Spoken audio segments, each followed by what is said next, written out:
Welcome to High Truths on Drugs and Addiction, where national experts bring you facts and answer your questions. I am your host, Dr. Ronit Lev, an emergency and addiction doctor who has served at the White House and still practices on the front lines. Right here on High Truths, you will learn from experts, hear stories from the emergency department, and listen to people who have struggled from addiction. Friends, fentanyl is plaguing America. It has infected all illicit drugs, from cocaine to meth, counterfeit pills, and even marijuana. If you're around someone who may be using drugs, you should carry naloxone, the opioid reversal agent.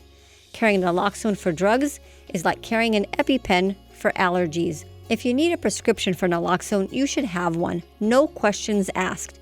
That is why I am offering a free prescription to anyone who needs one. Come visit me on hightruths.com to learn more about the show, submit a question, or download a free prescription for naloxone. And if you like the show, do me a favor. Give us a 5-star review and subscribe. Your stars are very much appreciated and go a long way in supporting the program. Today's episode is sponsored by Families Against Fentanyl. FAF is an organization set on breaking the status quo of failed solutions and to get to the core of the supply chain of deadly fentanyl. Learn more about FAF by visiting familiesagainstfentanyl.org and sign their petition to declare illegal fentanyl a weapon of mass destruction.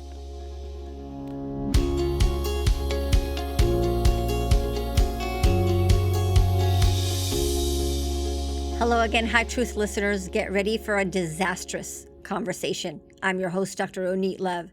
Disasters, as in mass casualties. What comes to mind?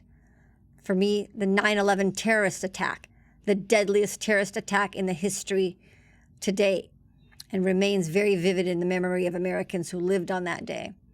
And disasters and mass casualties also can occur with shootings, floods, earthquakes, but there's more. Disasters and mass casualties can also be caused by chemicals such as nerve gas or anthrax. And that brings us to fentanyl. Can there be a mass casualty attack using fentanyl? In 2002, the Moscow theater attack experienced such an event. Actually, it was not an attack. It was a rescue attempt by Russian security of people held hostage in the theater by Chechen-resistant fighters. Someone had the bright idea to pump carfentanil and remifentanil into the theater in order to facilitate a rescue. Of the 850 hostages, 170 were killed by fentanyl. People think of a chemical attack like what happened at the Moscow theater, coming overtly by a foreign enemy. Our fentanyl crisis today is much worse than such an overt attack. We have twice the number of Moscow theater fentanyl deaths every day. We are currently under siege and death by fentanyl. We don't need an overt attack. It's a covert problem. But the source of the poison is coming from a foreign land and is killing our ones. I do not accept the status quo of daily fentanyl deaths. Fentanyl is our public health crisis of our time. We should fight fentanyl like we fought COVID. We should consider drug cartels like terrorists are attacking our country. And that's why there's a number of leaders calling for fentanyl to be considered a weapon of mass destruction. And with that, let's hear our question of the day. Hi, thank you, Dr. Lev, for bringing me on your High Truths podcast. My name is Brent Klapthor. I'm a graduating resident in emergency medicine going on to a fellowship in EMS. And I had a question. We often think of mass casualty events as things like shootings or natural disasters like earthquakes. But do you think it's possible that fentanyl or other synthetic opioids could be weaponized into ways that would require a similar amount of disaster preparedness? Thank you, Brett. I had the opportunity to work with you during your final days as an emergency medicine resident. You had some brutal shifts, but it was clear that you were ready to fly solo as a well-trained emergency doctor. And congratulations for completing your training. It's a big deal. And thank you so much for your question. And to answer your question, it is most appropriate that I reached out to the giant in disaster medicine, the man who basically wrote the textbook, Dr. Gregory Ciottone. Dr. Ciottone is president, World Association of Disaster and Emergency Medicine. He has an extensive resume and personal experience, including responding to the 9/11 attacks, consulting the White House and Department of Homeland Security, teaching at Harvard, and authoring the Ciottone textbook of disaster medicine. To learn more about Greg Ciottone and watch an educational video on recognizing a chemical weapon attack, check out the High Truth show notes. Dr. Greg Ciottone, welcome to High Truths. Thank you. Thank you, Ronit. Very much appreciate you having me here. Yes, and we're going to have a good time, and our listeners are going to learn a lot about disaster medicine, but I want them to get to know you first. So why did you choose emergency medicine and specifically disaster medicine? Tell us about yourself. Well, I hate to age myself, but somewhere between not too long ago and a long time ago, I was a medical student. But by the way, I think we're the same age, so if you're aging yourself, you're aging me too. Yeah. And, so just like any other medical student, I was just trying to get through medical school, right? So I was at the University of Massachusetts, and I happened to, and I think it was one of my third year rotations, that they had a presentation over a lunch or something that I just decided to go to. And it was actually Dick Agababian, who you recall was the president of ACEP, I want to say in 2004, and chairman of the department there of emergency medicine at UMass. And he gave a presentation about his sort of a humanitarian aid and disaster relief trip to Armenia during the Armenian earthquake. And I sat there, as a wee little third year medical student saying, wow, this is really neat. But I took that really neat stuff and put it over here for a while and tried to continue to become a good doctor, and did like emergency medicine, wanted to go into emergency medicine. So I did. I applied, and I was lucky to be accepted into the program at UMass, University of Massachusetts. So I did the emergency medicine program there. And of course, Dick Agababian was the chairman, and this all coincided early 90s with just a few years after the National Disaster Medical System had been established. It was with the Department of Health and Human Services, a federal agency, and they were just beginning. Tell us what that is. We don't know what DMAT is. DMAT, right? DMAT. Although I was on the very first DMAT in San Diego, but go ahead, tell us what that means. There you go. Right. So DMAT's a disaster medical assistance teams. They're federal teams. Back then, when I first joined, because again, Dick Agababian established one of the teams, one of the first teams designated Massachusetts 2 there at University of Massachusetts, and I became interested. Joined, I think it was a chief resident when I first joined. Became a physician on the team. Back then, there was about maybe roughly 15 or 16 of these level 1 DMAT teams around the country. Now there's well over 50, and it's a very, very active system. But anyway, so I joined that team, spent some time as a doctor on the team, and then progressed to being commander of the team. I actually took over for Dick, who was the commander, somewhere again around 96 or 7. And I ended up being the commander of Massachusetts 2 DMAT when we were one of the first teams into Ground Zero 9/11. So we were activated immediately. Left out the door that afternoon, arrived very close to the city in the evening, and then moved into Ground Zero in the morning of the 12th, and spent 2 weeks there with our tent set up and treating, of course, many of the responders to 9/11. But we ended up treating, believe it or not, 400 patients a day for the first 2 weeks while we were search and rescue. So it was a pretty significant deployment. But so I combined that experience with the DMAT and with Ground Zero and some of the other things that we did, with also the fact that, as we talked about earlier, that Dick Agababian also started a program through USAID funding in Armenia, and asked for, I was the chief resident at the time, asked for one of us to go. So I went, and this is again early on in my career, and I did this international work, and we established a training program and training courses in EMS medicine, which is a little bit different in the former Soviet Union, and emergency medicine and disaster medicine. And so I had the opportunity to teach that and experience that internationally. So I kind of brought all those things together, and I ended up, here in this job that I do now, which I guess is called a disaster medicine specialist. That's amazing. And so I have a question from you from one of our young doctors, Dr. Brent Clapthor. He just finished his emergency medicine residency, and now he's doing an EMS fellowship. And his question to you is, we always think about mass casualties like what you saw on Ground Zero or earthquakes in Armenia, but could fentanyl or synthetic opioids be weaponized and require disaster preparedness? Well, the short answer is yes, absolutely. The more involved answer is, and Renita, we've been dabbling in this. We do some work together with the Credo Project, and you've done a lot of work with the Credo Project there in San Diego, which is community response to drug overdose, and I commend you on that. And our mutual friend Dwayne Kneva, who's the former chief medical officer for the Department of Homeland Security, talked to both of us. I know he's been with you for talking with you for about this and working with you a long time, and I've known Dwayne for years too. And when we put this together, and when he left the government service, and that would, because of COVID, really, that Credo project, which was kind of born, from him, with him, was sort of backburnered by COVID. We started talking more, and the more we talked, the more I realized that there is absolutely overlap between the opioid crisis, which is certainly, bad enough as it is, with over 100,000 deaths around the country that, you're so active in and all your great work. But I immediately saw the overlap, because the answer to the question is absolutely yes. Unfortunately, because of the ease of accessibility of, and I always say illicit fentanyl, because, we have that overlap with the medicinal fentanyl that we all use in the emergency department and elsewhere. But illicit fentanyl, the derivatives of illicit fentanyl, the carfentanyls, et cetera, are exceedingly dangerous.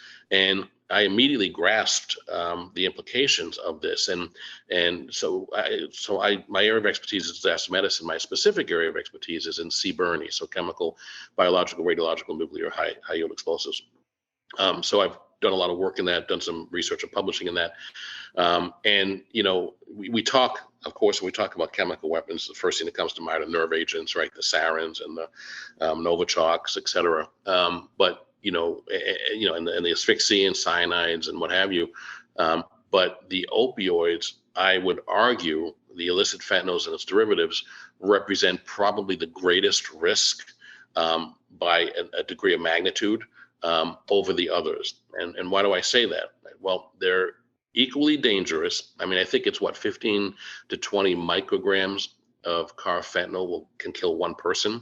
And when you match that with the realization that you could go to the street corner, perhaps, but even go on the dark web and have, carfentanyl or one of these things actually delivered to your doorstep, means and tells me that it's probably the number one risk that we have in the world of chemical weapons. Again, because ease of getting it, of obtaining it. It would be difficult for you to get a nerve agent, to get and transport and deliver a nerve agent, sarin, let's say, or some of the others. It would be obviously much easier to get a carfentanyl or fentanyl derivative. So for that reason, I put it high on the list of concerns for mass casualty incidents. Wow. And does our government, are we aware of that threat? Well, we're becoming more aware of that.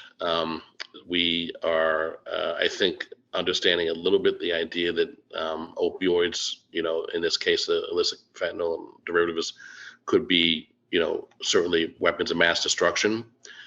We are having an effort now to try to get illicit fentanyl and the derivatives classified as a weapon of mass destruction, which brings in different things to play on the government level. It's not an easy task.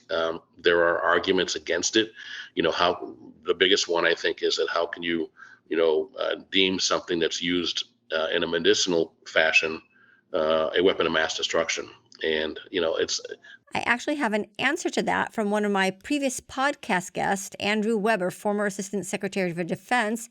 And he says there's a way already to distinguish medical versus weapon chemicals, as we have with nuclear compounds that can be used for medicine, for cancer treatment, or for a bomb. So there's ways of doing that also for fentanyl.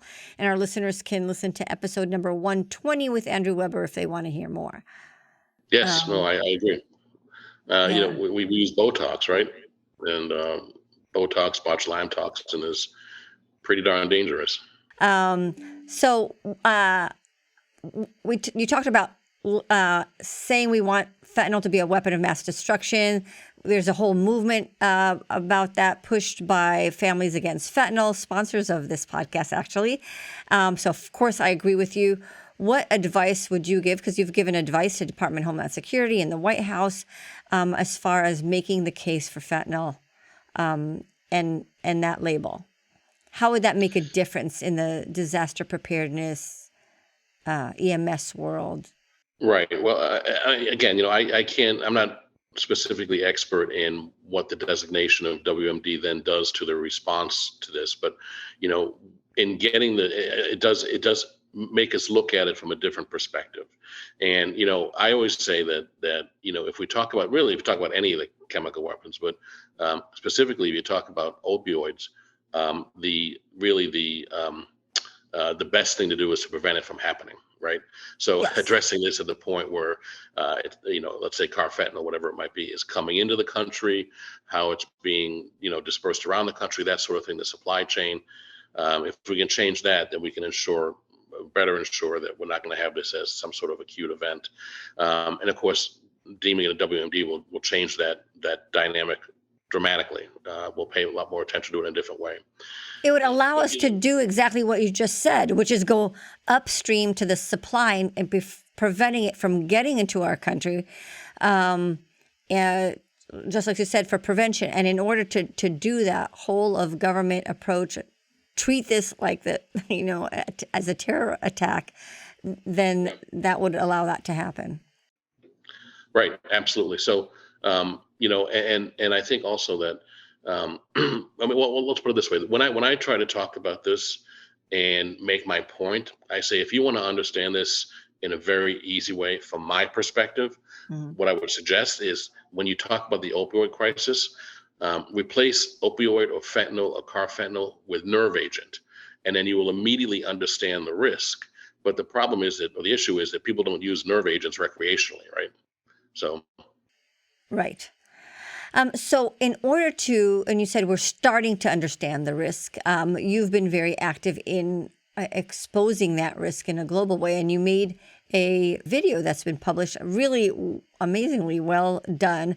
Tell us about that video. You actually did a mock attack using carfentanil.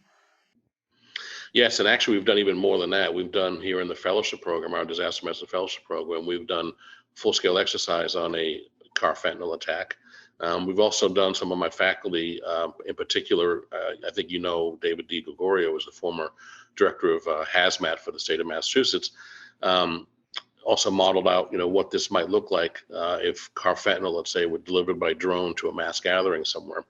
But specifically that video. So in 2018, I wrote an article in the New England Journal of Medicine called toxidrome recognition for chemical weapons attacks. And tell us what a toxidrome is. Yeah. So the idea is, a toxidrome is when you're exposed to a chemical or some sort of poison like that. It's the constellation of signs and symptoms that you exhibit. And when I looked at this, and of course, what got me a little bit looking into more detail was about the time when we're seeing a lot of these chemical weapons, again, like sarin and some of the others that were created, really in World War I and then later primarily for use on the battlefield. I mean, as horrible as they are and as that is, what we have been seeing more and more in the later half of the 20th century and now in the 21st century is these chemicals, dangerous, deadly chemicals created for the battlefield, are starting to be seen in the civilian, world, right? We saw them 1995 sarin attacks in Tokyo. We see them used in a whole number of assassinations and assassination attempts. So what that tells me is that now we're starting to have these deadly chemicals in the civilian world, so ease of access is a little bit more, concerning there. In addition, that was about the time that we were seeing sarin and chlorine primarily being used in Syria and in that conflict. So that combined together led me to want to create this, write this article and try to create a triage algorithm for the acute phase of a chemical weapons attack.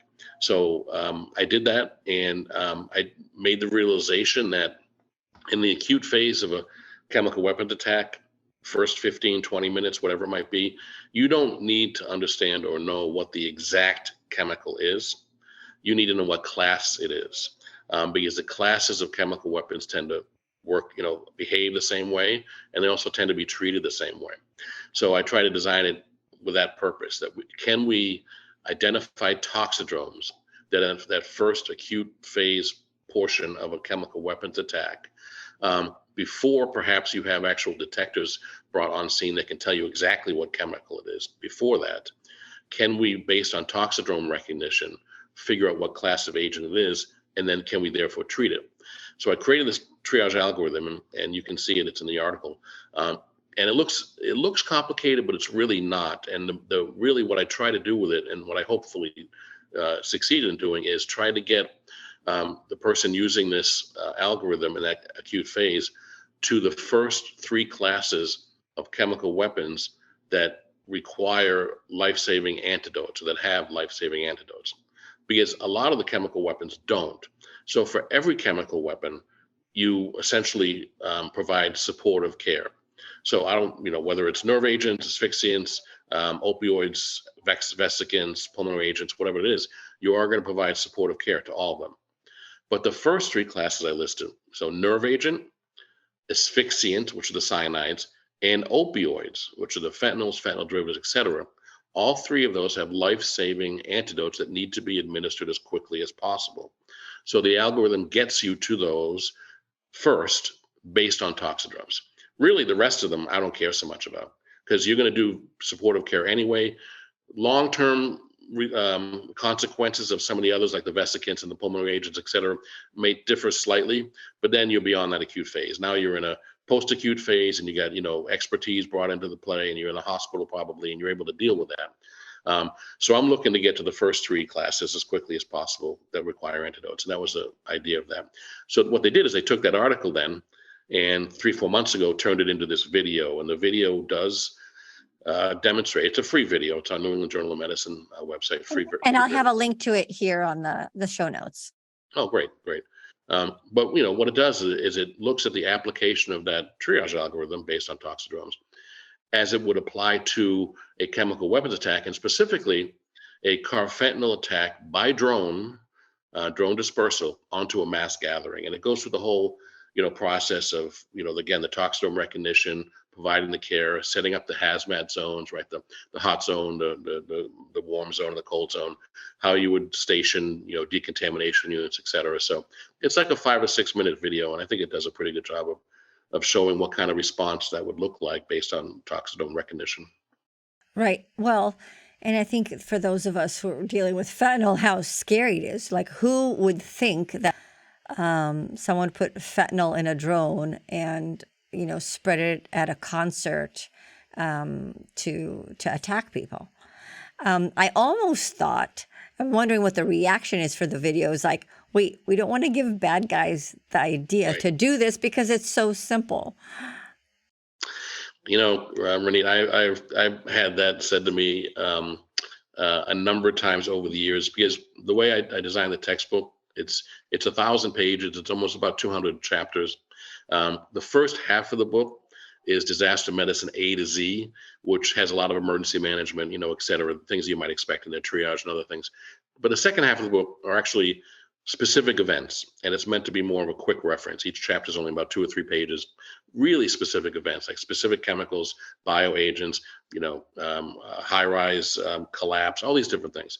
And some of them, I got that, like, why you bring up all these different events? Because you can give the bad guys, ideas. I say, listen, okay, I'm a kid who grew up, 40 miles outside of Boston. If I can think this stuff up, any bad guy could think it up too. So I don't think I'm bringing any, breaking news to anybody. So the reality is, quite honestly, part of the reason we do this in disaster medicine, and some of the other things, we just created an initiative, again, about 6-7 years ago, but it's been growing, an initiative called Counterterrorism Medicine, which is all of the healthcare preparedness response to intentional attacks, terrorist attacks, because they're becoming more sophisticated, asymmetric, multimodality, et cetera. And so we need to become more sophisticated in our preparedness and then response for them. So that's the reason we need to do it. I say in disaster medicine, one of the banes of our existence is that we can't be like Chicken Little, jumping up and down all the time saying the sky is falling, the sky is falling. I remember pre 9/11 thinking that that's what we're doing, but then 9/11 woke us up a little bit because the sky did fall. Um, but we have to be able to differentiate those things that quite possibly could happen because they're maybe so easy to do or other reasons, and potentially catastrophic. When we have those events, we have to jump up and down and say, we need to be ready for this. This is a potential. And, I've done a congressional briefing or two in the past. And I remember one time when I talked about this idea of drone dispersal of let's say a fentanyl derivative, and how catastrophic that might be.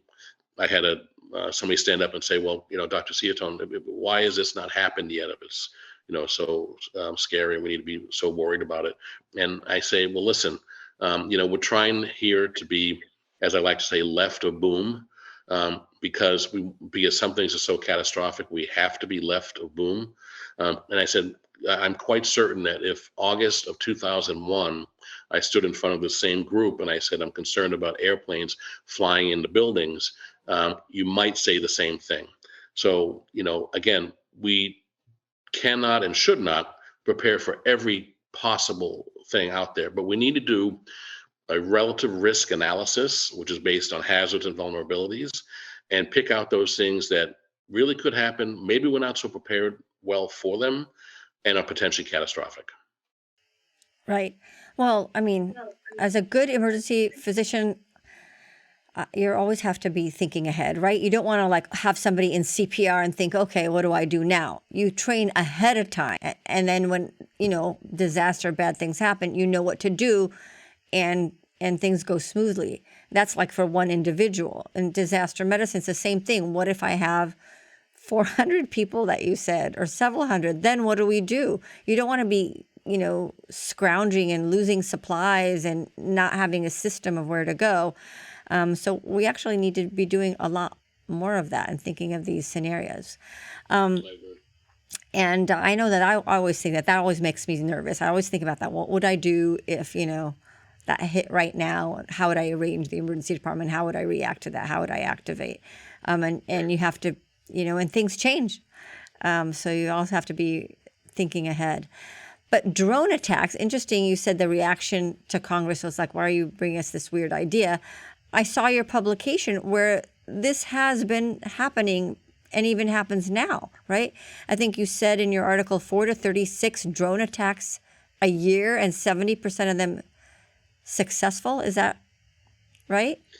Yeah. I mean, so again, when you see now with the the situation we have now with hybrid warfare, obviously what's going on in Ukraine, but we saw this in the Wait, explain that term to us, hybrid warfare. Yeah, so hybrid warfare is it's being defined, but it's somewhere. It's trying to grasp this thing that we're seeing, where we've gone from what I'd like to term conventional warfare, where it's really militaries against each other and attacking each other, et cetera, to now civilian involvement, and we used to call that collateral damage.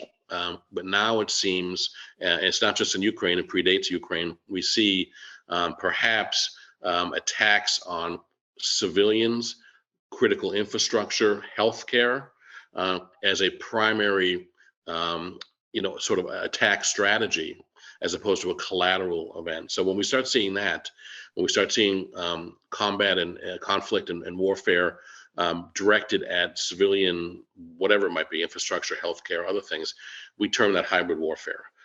So in light of this, this idea of what we're seeing now, one of the things that's been used more and more in recent years, I would say in the last, maybe 10 years or so, maybe more, is the use of drones, right? We've seen them currently in the Ukrainian war. We've seen them, the Armenian-Azerbaijan war of 2020, we saw it. We've seen it in some other areas too, in Syria and elsewhere. And that just brings another element to it. But the drones that I'm speaking of really aren't necessarily the military drones. that are delivering either firepower. It's not the Predator drones, right? Not those Well, big. Is that not what you necessarily. mean? I'm not a drone expert, but not necessarily. But the ones that I'm quite concerned about, and I have plenty of pictures and videos of them, are the civilian-based drones or the industrial drones. So there are drones out there that you don't have to repurpose. You can buy off the shelf that are designed to spray either crop dusting or disinfectants over stadiums, and there's many of them out there. And some of them, I mean, I have one video of a crop dusting drone that this thing must be 3 feet across, if not more, and it sprays at such a high velocity and power that it literally shakes the trees. You can see this. So that is most concerning to me, because that says to me that, again, bad guys, okay, we have these drones that are purpose for this. You don't even have to repurpose them. You have ease of access of this, what I consider a chemical weapon or weapon of mass destruction in fentanyl, illicit fentanyl derivatives. And, it doesn't take a rocket scientist to put those together. And suddenly you have a real significant threat. And this has happened, you said, in Armenia, in Ukraine. That seems so far away from us here. Has anything like that happened in the United States? I was in Armenia last week, by the way. Oh, Well, no, right? I mean, not to my knowledge. okay. Have drones been used in the United States for nefarious purposes like this? Like this, I'm saying, not to my knowledge. I know, I think in one case, drones were flown into power stations to try to disrupt that. And again, I may have missed something, but to my knowledge, has not been at least a significant event where they've been used for something like this. But again, it doesn't take, as I say, it's not rocket science, and we need to be on this one. We need to be left of boom. Yeah. You know, You mentioned, traditional warfare, hybrid warfare. I don't know if there's a term for that, but I think we are now being attacked in a very subtle way by all this fentanyl coming into our country. The number of deaths that we're experiencing right now exceeds any type of warfare or hybrid warfare. And it is a very subversive way of bringing all these chemicals and attacking our people. And it's not just people who have a substance use disorder, opiate use disorder, who are dying. There are people who are making a mistake by taking a pill or thinking something is and are dropping dead.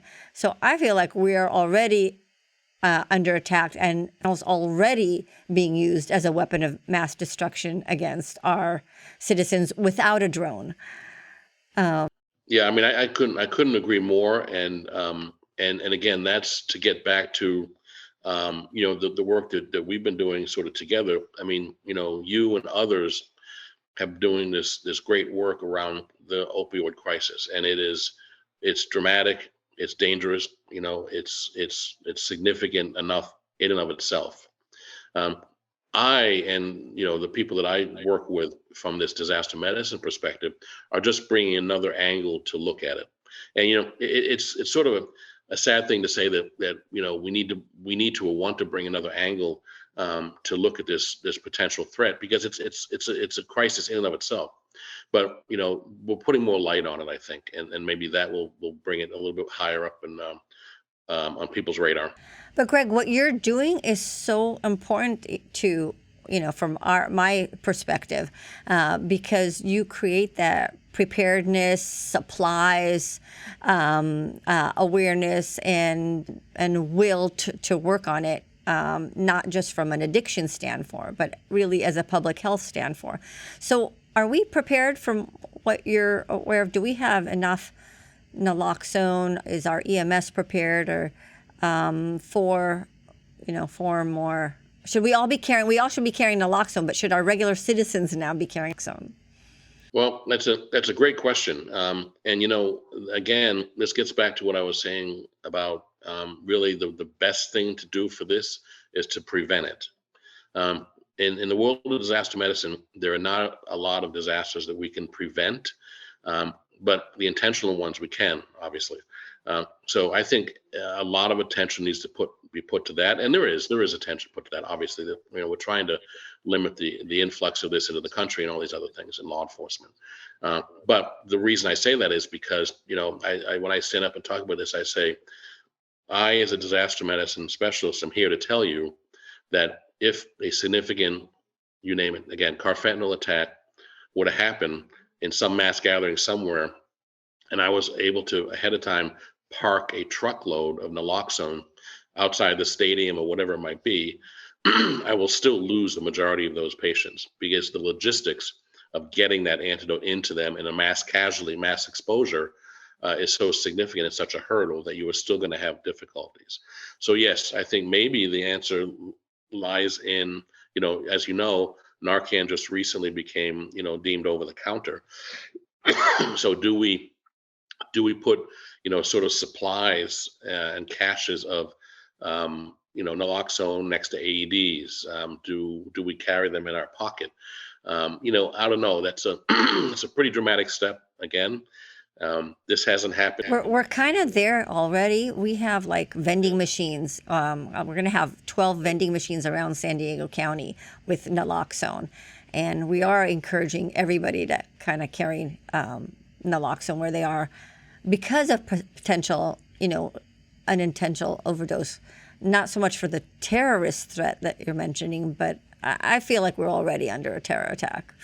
No, you're right, and that's a place where these two things merge together, and you make a very good point that just for the opioid crisis in and of itself, that maybe we should all be carrying naloxone with us, and if we do, well then there we are. We also have it in the event of a mass casualty or mass exposure, Right. some sort of attack. So yeah, it's maybe that's one area where they come together with the same purpose, and getting Right. naloxone out there. So you consult around the world. You said you just came back from Armenia. How is the fentanyl threat and discussion? I was recently at the United Nations, and it was the Commission of Narcotic Drugs, and I went there to talk about marijuana, and I thought the discussion among the nations would be about fentanyl, but it really wasn't. People were not talking about fentanyl, and they should be. How are you seeing that in your travels? Well, the opioid crisis, I think, is really greatest here in the United States. We have the greatest problem with it, but that's not to say that it's not available elsewhere and a threat elsewhere. It is. Opioids are an issue in a number of different countries around the world, even some countries that you'd be surprised that it actually is an issue in. So it's out there. Like what other countries? You said which countries would be? Oh, I've seen. Some Middle East countries have some issues with it, and you wouldn't necessarily expect that. Europe certainly has issues with it, and it's around elsewhere too. So it's there, and from my perspective, from the disaster medicine perspective, it says to me that again, it's there, it's available, it's accessible, and I would argue again that I think that it would be easier almost anywhere in the world to get a fentanyl or fentanyl derivative and use as a chemical weapon versus trying to get some of these others, possibly with the exception of chlorine, because chlorine is so, and then phosphine perhaps because they're industrial. But even so, it would take some effort, a little bit more effort, I think, than it would to get a fentanyl derivative or carfentanil. And can I ask you, and I'm not thinking again, the video that you had carfentanil, which is much stronger than fentanyl. If it was just a fentanyl spray, would that have the same effect, or just not as much? Well, again, potency is different. Fentanyl's very potent too. So depending on the potency, obviously the risk is higher with something like carfentanil. But also, and the other thing too is, sometimes I get pushback specifically from toxicologists because they say, look, fentanyl can't, it's not transdermal. It can't go through the skin, dry fentanyl. True. But you can certainly inhale it. It can get on mucous membranes. Also, and I think this is just my position. I think that some of the issues we had a number of years ago with law enforcement doing these arrests and some of these other things and getting exposed to fentanyl and becoming symptomatic from them probably is that they got the powdered fentanyl on them and then it's sort of dissolved in sweat, because when fentanyl or carfentanil or whatever it might be dissolves in a liquid, then it can be transdermal. Interesting. We have that debate within the House of Medicine of disaster medicine versus the toxicologist, because you're right. Every toxicologist says that's not the case, that it won't be enough. And the reason is we actually reviewed a video of an officer who allegedly had an overdose, and we watched the video. We even, I did a mediation kind of. We talked to the officers, the first responders, the trauma surgeon to take care of them, and the whole team, and reviewed the video, and got the medical records of the individual, and it clearly was not a fentanyl overdose. It was some type of nocebo reaction, and you could tell things. One clear clue that it's not a fentanyl overdose is all the other people around that they're not overdosing. They're using bare hands and touching things, and they're not overdosing, and yet this one person is. There's one where there was a baby crying in the car, but the officer who helped rescue the parents who were overdosing, he had a reaction later, but the baby was screaming and fine. So that's interesting that there is that debate, but we clearly know that it can happen because of the Moscow theater, and I don't know the amount, but it wasn't fentanyl. It was carfentanil plus another derivative of fentanyl. Yeah, well, that was 2002. The jury in that is still out exactly what was used, but it's pretty clear that, and most experts do consider that it was some form of a fentanyl derivative that was used. Was halothane mixed in? Was there one or more derivatives? It's hard to say, but clearly the suspected agent that really made all the effect was a fentanyl derivative. And yes, and I say that all the time too. There's precedent for this right now. Yes, that's an indoor setting, but that also brings up my point that the logistics of, you can have naloxone out the door, which they did, but the logistics sometimes are so difficult that you're not going to save these people. And they had, I think it was 180 something casualties of that because they weren't able to get naloxone into them, or a bag valve mask, I guess, in time, right? So, I hold that event up as a precedent all the time. And the difference is also between the officers who are exposed and the Moscow is dose, right? The dose is everything. That's all pure. And when you're opening up a baggie, not in the lab in Mexico where it's made, but on the streets where you're having a baggie of fentanyl, it's true that 2 grains of pure fentanyl can kill you, but that bag of fentanyl has mannitol and all sorts of other additives to it. It's not a pure bag, right? So, yeah, but because, as you point out, because carfentanil and some of the other derivatives are so, such a small dose is lethal, you can mix whatever you want in there and still probably have enough of the carfentanil, whatever it might be, to be deadly.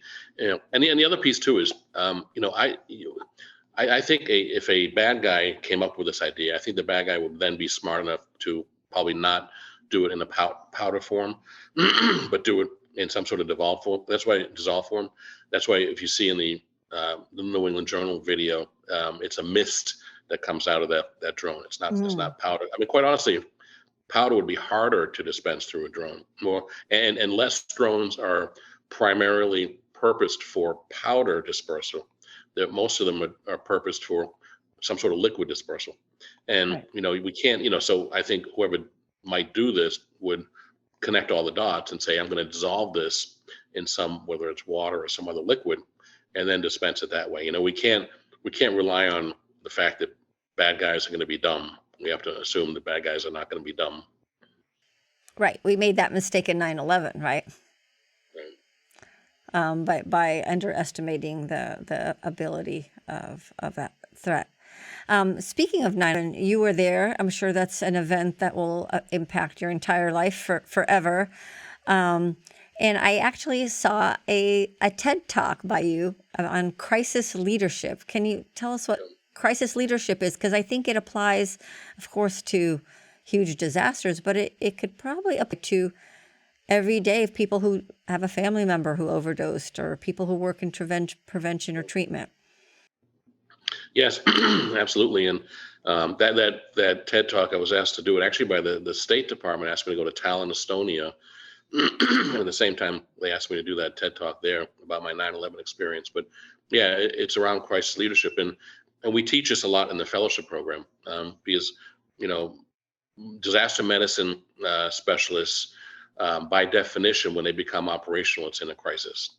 So that's a big part of what we do, what we need to do, and the differences are, the differences between management or daily leadership. Let's say you're the CEO or administrative, a group of a company or a hospital or whatever it might be. The difference between that and a crisis leader is that in daily management and leadership, you have the luxury of time, which gives you then the luxury of discussing problems. How should we do this? What steps should we take? Voting on different things. Maybe this is better than that. What do you think? Whereas in crisis leadership, that's not the case. Usually, almost always, this time is not on your side. You have to make quick decisions. Oftentimes, those are not only difficult decisions, but decisions that have a big impact. Could be even life-determining decisions that you're making. So there's not that luxury of time to discuss and debate and vote, etc. So crisis leadership tends to be a little bit more hierarchical, almost like militaristic. Yeah, so as I like to say, in a disaster, by definition, a disaster is when your needs, right, outweigh your resources. And when that happens, then you're in a crisis situation until needs and resources more approximate each other. So in that disaster situation, that's when we put on sort of a temporary form of government. We use the incident command system here in the U.S., ICS, but some sort of command and control that's hierarchical, relatively militaristic. You know who you report to, you know who reports to you, and we try to make decisions as quickly and as accurately as possible. Because again, disasters are chaos. You have to then put this sort of artificial government on place until you bring it back more to organization, and then you can lift it off and go back to the way you were doing things. So we teach a lot of crisis leadership, and that's an important part of disaster medicine, and especially when we're in the response phase. But you also talked about emotionally compartmentalizing, and focusing on that task at hand. Yeah. Like your brain cannot handle everything, right? You have to, and I feel like I do that every time I go to work, every time I go in the emergency department, right? I forget everything about my entire life and I'm focused on that shift, and it doesn't matter. I mean, I have to block everything else. It's a great analogy. It's like walking into the trauma room, right? When an acute, trauma comes in, you have to sort of put everything else away and take that deep breath, as they say, right?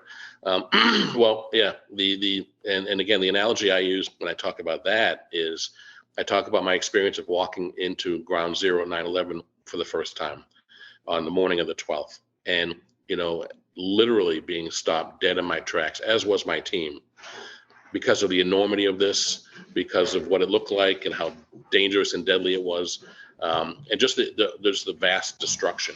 So what I ended up, and the first thing that you think is, this is too enormous, too large for me to handle. I cannot fix this problem, right? Then if you're doing it the right way and you have enough experience and practice under your belt, you flip from that and you say, okay, wait, this is not my problem to fix. I am not going to fix this. I'm going to be a small piece of a larger machine, and that larger machine will fix this. And that larger machine will not work properly without my small piece. But again, it's not up to me. And I when I give the presentation, I have this great overhead shot of a Ferrari pit stop.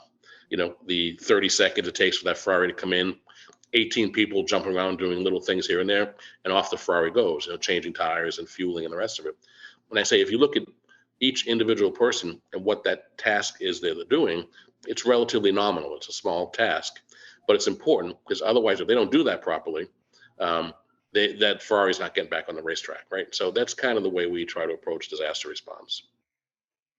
That's great. And I think it probably applies to family crises as well, or any type of crisis. You're talking about a large scale, but it happens in a small scale as well. So you advise White House, Department of Homeland Security. What is your current advice to our administration? Well, I mean, over my career, I've done work with the Department of Homeland Security. I've been a consultant to the White House Medical Unit for the past 3 administrations, including now as well. And we work with them and do some training with them on different. It's not exactly disaster medicine, but if you think about it, if you use my analogy of a disaster is whenever your needs outweigh your resources. There are a number of circumstances where in that scenario with dignitaries, you might be in a situation where the medical needs out wherever you are suddenly overwhelm, at least on a temporary basis, overwhelm kind of your resources. So the same sorts of processes are used. So we created something called dignitary emergency and protective medicine. We have a curriculum about that we teach, and we sort of call that as a cousin to disaster medicine because they share some similarities. But yes, I do that, and historically, through my work with the National Disaster Medical System, I've done work with the Department of Health and Human Services. I've done work with Homeland Security and some other things here and there too. So yeah, I keep my fingers in different things. And actually, I've taken a larger role internationally. I just stepped down a month and a half ago, but I was the president of the World Association for Disaster and Emergency Medicine, which is the oldest society in the world in disaster medicine. It started in 1976, and it has representation from, I think it's 60 or 70 countries around the world. So I've held that position for the last 4 years as well. That's great. And so I think the key message I hear from you is prevention, right? We talk about prevention. My listeners think about prevention as like, how do we prevent kids from getting addicted to drugs?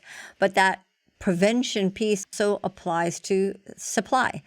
And it's much more economical and effective instead of trying to deal with a mass casualty to prevent one in the first place. And the same applies to addiction. We could be treating a naloxone patient, but we need to go upstream and do more prevention work and prevent our next generation of Americans from becoming addicted. I think that's where we need to do. That's not doing enough. And I don't know if you probably feel that in disaster medicine. We're not doing enough prevention, and I feel like we're not doing enough prevention as far as addiction goes. Yes, I mean, clearly. And that's where our two areas of expertise overlap, I think, Ronit. I mean, cutting off supply to the extent that we can and getting more, law enforcement to get it off the streets is going to serve your purposes, the overall opioid crisis, as well as mine, which is the idea of this could be a weapon of mass destruction and used as a, attack weapon for mass casualty incidents. So yeah, that's clearly where this overlaps. And that's, immediately where at least I saw that kind of other side of the opioid crisis that's, I think, quite dangerous, in addition to as dangerous as it is just the opioid crisis in and of itself. So yeah, that's where we share, concerns and the efforts that we're trying to do. Right. And principles, prevention and working upstream. But still, knowing what to do downstream, by the way. By the way, when I started working at the White House, the first thing I did, like my second day, it's like, I have to meet the doctors. I have to meet they need to know that they have a trained emergency physician in case of a disaster. And I went them, and I thought I'd be on, like in a hospital system, we have a phone list of people to call that you could activate instantly in an emergency. And I thought they would that, because there's not that many doctors who work for the White House, but they didn't have that system. So, but I let them know that I'm around. Yeah, well, let's see, the first emergency physician to work at the White House was during the Clinton administration, Dr. Rob Darling, who's a good friend of mine. A great friend of both of ours. Oh, okay, good, great. See, we have so many similarities there. Yeah. I was in the same class as Rob Darling. And we were very excited to have an ER doctor at the White House. And it was, and he set the trends. From then on, all the White House doctors, are emergency physicians. Right. And Rob was, he was an associate editor on the first edition of my textbook that came out in 2006. So I've known him for almost 20 years now. So he's a great guy. And yes, you're right. He's the first one. And since then, there've been a number of them. And it's about a 50-50 mix. They have 50% about, roughly emergency physicians, and then The others are mostly family physician trained or some form of, primary care. But they're a great group. I mean, very professional, very high functioning group, and it's been a joy to work with them. Yep. So I want to conclude with advice to a young doctor, Dr. Brent Clapthorne, going into EMS, going into emergency medicine. What's your advice to young generation of emergency physicians? Hang in there during training. It's tough, but there is an end to it. And also, and this is very true for disaster medicine as it is for the fields he's going into, EMS and emergency medicine. Understand that in my case, the disaster medicine that I started in 30 years ago now does not share a lot of resemblance to the disaster medicine that we do today. I like to, again, aging myself, I like to joke that when I trained, there was no internet. Well, I mean, there was, but it was no civilian version of the internet. So things like cyber attacks, somebody said a cyber attack back then, I'd probably think you're talking about like Battlestar Galactica or that TV show that we had back in the 70s or 80s. So my point is there are going to be things that I think it's you said is going to experience down the road that may not even exist right now. So you always have to be learning, you always have to be evolving. And, also you should be taking a leadership role and defining where the field's going to go. We try to do this in disaster medicine. We try to define where disaster medicine is going to go in the future. Anybody going into emergency medicine, EMS, et cetera, should be doing the same thing. Interesting. So, Brent, my advice to you is that you've chosen a great profession. I don't regret my decision for a minute. There was recently a magazine, emergency medicine magazine, dedicated to burnout, and graduates know emergency medicine is a dumpster fire, and emergency physicians are thinking about their exit. It was really annoying to me. Because there's no other great profession where every single day you go in and you help something and you're doing good for humanity. I mean, I don't think there's any profession like that where every single day you actually save lives. It's hard, yes, but I just visited the Kennedy Space Center and President Kennedy said, we choose this because it's hard, not because it's easy. And we should take a lot more pride in our profession, and you'll have a great career. And thank you to you, Greg. You should. Just to add real quickly to that, the reason I went into emergency medicine, and I've loved my career in emergency medicine, is because I said to myself way back then, I want to be a doctor. And in my mind, a doctor is somebody you come to and he or she can fix your problem, right? And while we may not be expert in everything, we know just enough about everything to fix most problems. So, and that's, an exciting thing. And also we have the first opportunity to lay a diagnosis on somebody, right, before anybody else has a chance. So it makes it interesting and exciting every day. And I thoroughly enjoyed my career in emergency medicine. Yeah.